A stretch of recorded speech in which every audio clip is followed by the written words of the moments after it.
Olá pessoal, espero que estejam todos bem durante esse período tanto quanto difícil. Eu vim aqui para trazer uma reflexão que está proposta para hoje, o quarto domingo depois da Páscoa. E é uma reflexão bem interessante porque ela reflete um pouco, traz algumas características de como que foi a igreja que continuou logo após o tempo de Jesus, depois que ele ascendeu aos céus. É um texto curtinho, 6 versículos, mas que trazem bastante detalhes a respeito daquele momento, daquele período da igreja, que tem bastante a ver com o que a gente está vivendo hoje, porque, como lá no início, a gente teve que voltar à prática da igreja nas casas, onde a gente não pode mais se reunir em templos com bastante gente, mas tem que continuar com o nosso estudo, a nossa oração diária nas nossas casas mesmo. O texto se encontra lá em Atos, no capítulo 2, dos versos 42 ao 47, que diz assim: E todos continuavam firmes, seguindo os ensinamentos dos apóstolos, vivendo em amor cristão, partindo pão juntos e fazendo orações. Os apóstolos faziam muitos milagres e maravilhas, e por isso todas as pessoas estavam cheias de temor. Todos os que criam estavam juntos e unidos e repartiam uns com os outros o que tinham. Vendiam as suas propriedades e outras coisas e dividiam o dinheiro com todos, de acordo com a necessidade de cada um.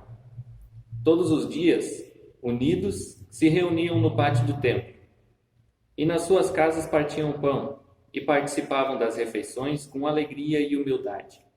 Louvavam a Deus por tudo e eram estimados por todos, e cada dia o Senhor juntava ao grupo as pessoas que iam sendo salvas.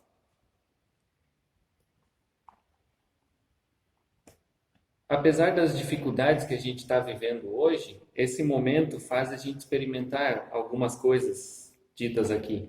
Como eu já falei no início, a gente passa a experimentar primeiro a igreja na nossa própria casa, quando a gente se reúne em família para orar.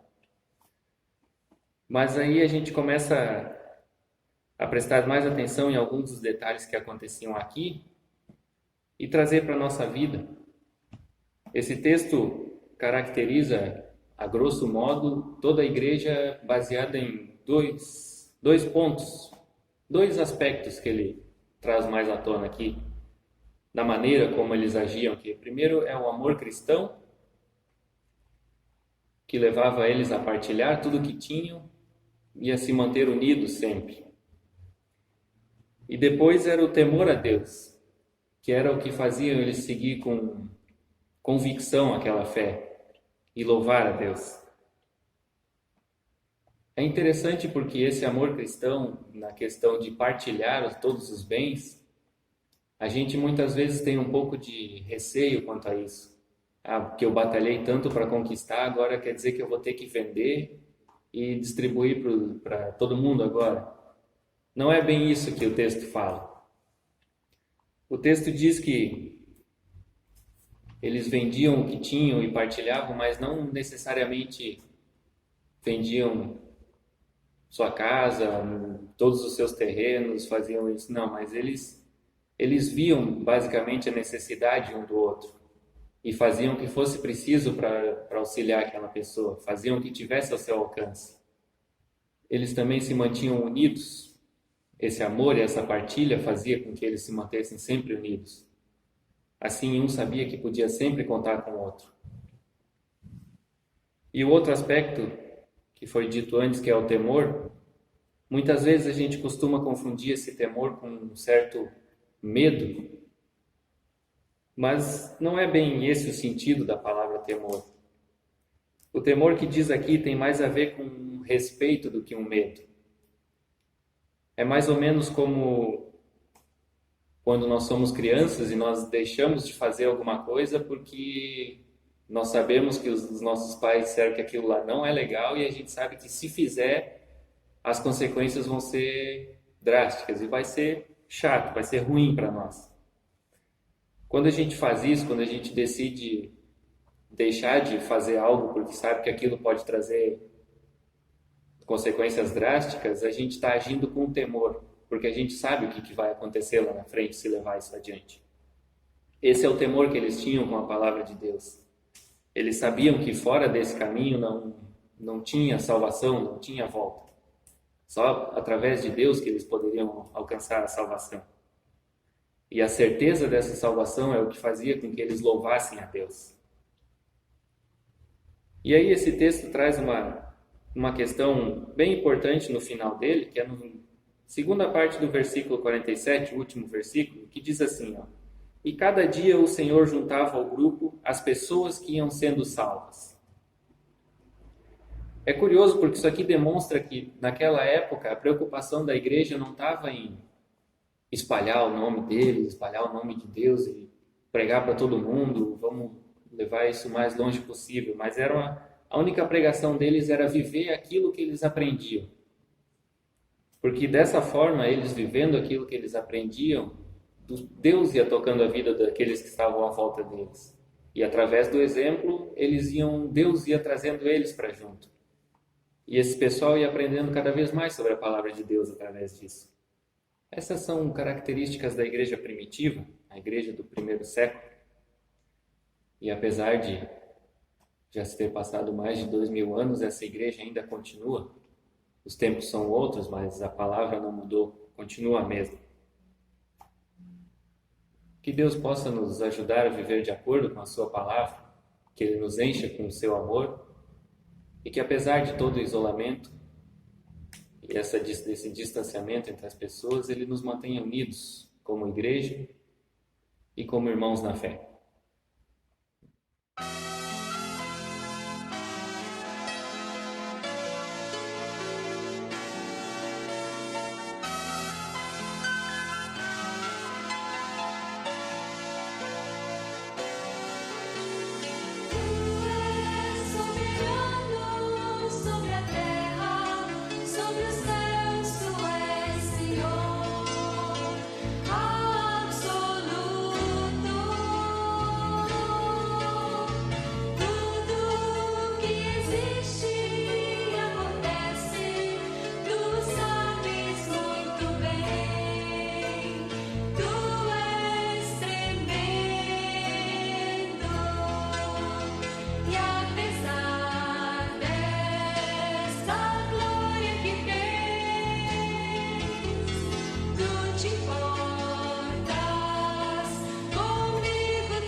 Pai amado, nós te louvamos porque lá no início da tua igreja, tu manteve todos unidos, Pai, através da tua palavra, Deus. Mesmo em meio a todas as dificuldades que eles enfrentavam, tu estavas junto com eles, passando por tudo e fortalecendo eles, como irmãos, Deus. Eu peço, Pai, que tu venha nos fortalecer durante esse período também, Pai. Mostrar que, apesar das dificuldades que nós enfrentamos, o teu poder excede toda dificuldade, Deus. e pode nos auxiliar em todos os nossos problemas, Deus. Eu peço, Pai, que Tu dê essa confiança a cada um de nós, que Tu nos mantenha unidos como igreja, Pai, como a Tua igreja, Deus. Em nome de Jesus. Amém.